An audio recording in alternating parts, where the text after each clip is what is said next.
High heels. Starting out as platformed footwear dates back as far as ancient Egypt, where very thick-soled sandals elevated upper-class individuals to keep dirt and other unhygienic items away from their feet.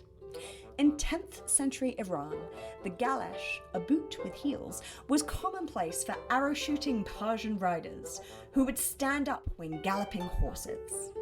Iran had a strong trading relationship with Europe, and over the centuries, high heels became a much adored style of footwear for men all over Europe. At this stage in history, it was a male fashion item, and European aristocrats were particularly fond of them. They helped men to appear taller, which made them look more domineering, and became a symbol of status and masculinity. The more wealth you had, the higher your heel. One of the most famous historical figures associated with the high heel is the 17th century French king Louis XIV. He is a prime example of what heels meant for men of high status and small stature.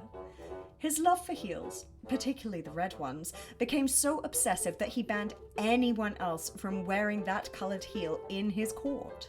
However, once the French Revolution occurred, the public's view on heels changed pretty drastically, and they quickly discarded their heels for flats to avoid association with the royalty. The 19th century saw the return of the heel, but strictly for women only.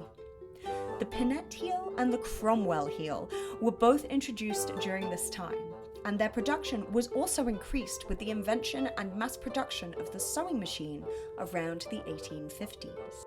With more women owning them, high heels became increasingly seen as hyper-feminine and also started to be linked to female erotica. The risque photographers of the 19th century found that heels made women look sexier, and thereby leading to more daring photos. Due to technological advances around the 1950s, heels were made thinner and the stiletto was born. This type of heel became a staple wardrobe piece for many women and took over the celebrity world, helping to define this time frame as the golden age of high heels. In the 1970s, with the second wave of feminism, the high heels suffered as women increasingly turned against these impractical shoes. However, in the 80s, celebrities like Madonna began wearing high heels as a fashion statement and widened the style a bit as well. Platform and chunky-heeled boots appeared, and many musicians, male and female alike, wore them, giving it a cool rock and roll feeling.